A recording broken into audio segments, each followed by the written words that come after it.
À l'occasion du 59e anniversaire de la fête de l'indépendance et de la jeunesse, le président de la République, Abdelmadjid Tebboune, a décrété des mesures d'élargissement au profit des jeunes poursuivis pénalement et se trouvant en détention pour avoir commis des faits liés à des attroupements et autres actes qui y sont liés, indique un communiqué. Cette mesure de clémence est traditionnelle chaque année à la veille de l'anniversaire de l'indépendance de l'Algérie, le 5 juillet 1962. 18 prisonniers ont été pris en compte dimanche soir et l'opération se poursuit pour les autres, ajoute le communiqué diffusé par l'agence officielle APS. Le ministère de la Justice n'a pas précisé le nombre de détenus concernés. Plus de 300 personnes sont actuellement en prison en lien avec le Irak et ou les libertés individuelles selon le Comité national de libération des détenus, CNLD, une association de soutien. La majorité d'entre eux sont des jeunes arrêtés dans les semaines qui ont précédé les élections législatives du 12 juin.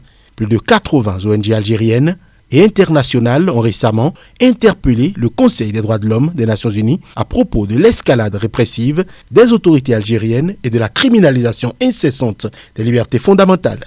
Déterminé à briser le Irak, le pouvoir a de facto interdit ces manifestations et multiplié les arrestations et les poursuites judiciaires visant ces militants ainsi que des opposants politiques, des universitaires et des journalistes. Né en février 2019 du rejet populaire d'un 5e mandat présidentiel d'Abdelaziz Bouteflika, le Irak, un mouvement pacifique et sans véritable leadership, réclame un changement radical du système de gouvernance en place depuis l'indépendance. Jusqu'à présent, en vain. Le président du Conseil militaire de transition, président de la République, chef de l'État, le général de corps d'armée Mahamat Idriss Déby Itno, a quitté N'Djamena ce dimanche matin à destination de Paris pour y effectuer une visite d'amitié et de travail. C'est ce que l'on peut retenir du communiqué du service de communication de la présidence tchadienne, qui ne livre aucun détail sur le programme. Selon l'Élysée, Emmanuel Macron et Mahamat Idriss Déby Itno se verront ce lundi dans le cadre de la préparation du G5 Sahel. La date de ce nouveau sommet n'est pas encore complètement arrêtée, mais il devrait se tenir autour des 8-9 juin prochains. Mahamat Idriss Déby Itno, ce général 4 étoiles de 37 ans, dirige un conseil militaire de transition de 15 généraux depuis l'annonce le 20 avril de la mort de son père, Idriss Déby Itno, tué au front contre les rebelles. Dès le 20 avril, le CMT a proclamé son chef président de la République, dissout le Parlement et le gouvernement et abrogé la Constitution. Il a promis des élections libres et transparentes après une période de transition de 18 mois, renouvelable une fois. La communauté internationale, l'Union africaine et la France en tête ont exigé que cette période n'excède pas 18 mois. Or, fin juin, Mahamat Déby a laissé entendre qu'il n'excluait pas une prolongation. La garde maritime tunisienne a repêché ce lundi 21 cadavres de migrants originaires d'Afrique subsaharienne. Elle a également secouru 50 autres passagers d'une embarcation partie de Sfax dans le centre-est du pays. Ces migrants, tous originaires d'Afrique subsaharienne, tentaient de rallier l'Europe, a indiqué Oussem Eddine Djebabli, porte-parole de la garde nationale. Il a aussi ajouté que leur embarcation avait fait naufrage le 4 juillet dernier. Par ailleurs, le 3 juillet dernier, 43 migrants ont disparu lorsque leur bateau, parti de Libye, a coulé au large de Zarzis, dans le sud de la Tunisie. Parmi les 127 passagers à bord de l'embarcation, 84 migrants ont été secourus et 43 ont disparu, avait indiqué samedi le Croissant Rouge tunisien. Les rescapés, âgés de 3 à 40 ans, étaient de différentes nationalités, avait précisé le ministère tunisien de la Défense dans un communiqué citant le Bangladesh, le Soudan, l'Érythrée, l'Égypte et le Tchad. Au total, depuis le 26 juin dernier, 4 embarcations parties de Sfax ont fait naufrage, 78 migrants ont été secourus et 49 cadavres repêchés après ces drames, selon le porte-parole de la garde nationale. Les départs de Tunisie vers les côtes européennes ont atteint en 2020 un pic inédit depuis 2011 et un nombre croissant de candidats à l'exil sont des étrangers, essentiellement des ressortissants de pays d'Afrique subsaharienne. Selon l'ONG Forum tunisien des droits économiques et sociaux, ils constituaient 53% des migrants arrivés de Tunisie en Italie au premier trimestre 2021. Les discussions à Genève des personnalités réunies au sein du Forum du dialogue politique libyen, FDPL, ont été houleuses et très tendues, selon les images des réunions diffusées en direct à la télévision. La mission d'appui de l'ONU en Libye, MANUL, a dû, au bout de 4 jours, reconnaître l'échec de ce dialogue après l'absence d'un consensus parmi les délégués. Aucun consensus n'a été atteint sur la proposition de base constitutionnelle, a regretté la MANUL dans un communiqué, encourageant les membres du FDPL à poursuivre les concertations en vue d'un compromis viable. Après un accord de cessez-le-feu entre forces rivales en octobre 2020, des séries de négociations ont eu lieu entre les Libyens, dont l'une a débouché sur l'annonce d'élections le 24 décembre. De précédents accords sur la tenue du scrutin avaient été conclus ces dernières années, mais sont restés lettres mortes. Selon un témoin, 3 courants sont apparus à Genève. Un premier groupe a demandé le report du scrutin à l'année prochaine, un deuxième qui ne veut que des élections parlementaires et un troisième qui reste attaché à la feuille de route et la tenue des élections le 24 décembre. Ce forum devait s'accorder au plus tard le 1er juillet pour soumettre au Parlement un cadre constitutionnel permettant d'adopter la loi électorale.